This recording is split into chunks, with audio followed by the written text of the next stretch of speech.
Gilmar, José Henrique, Michel, Antônio Carlos, Everton, Siddhartha, Milton.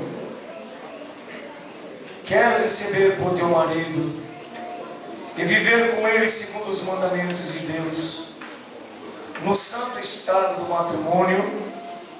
Queres consagrar o amor, a honra, queres consolá-lo, tanto na enfermidade como na saúde, e guardar-te somente para ele enquanto ambos viverem. As noivas digam sim, eu quero.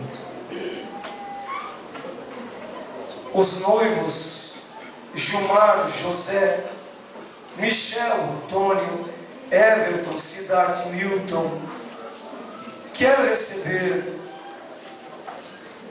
Emanuele, Iriane, Elisângela, Sueli, Juliana, Luíse e Michele por tua esposa, para ter-te e conservá-la de hoje em diante na felicidade, na desventura, na riqueza, na pobreza, enferma ou com saúde, para amá-la, querê-la, até que a morte os separe, de acordo com a vontade de Deus.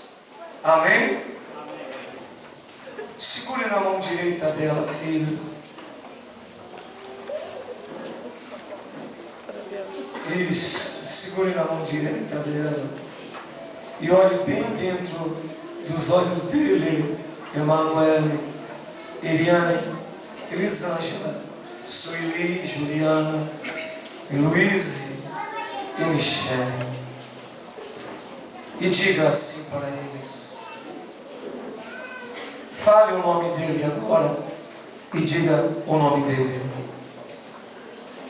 Recebo por meu marido, para ter-te de hoje em diante na felicidade, na desventura, na pobreza, enfermo ou com saúde, para querer-te até que a morte nos separe, de acordo com a palavra de nosso Deus. Olhe bem para ele agora.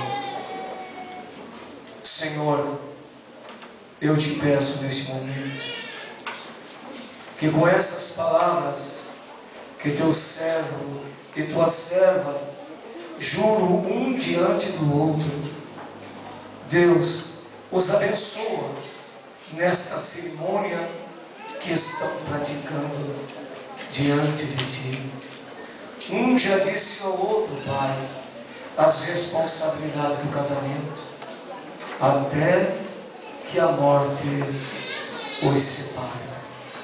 Agora dê a mão para eles e virem aqui para a frente. Olhem aqui para o pastor. Eu gostaria nesse momento de nós ouvirmos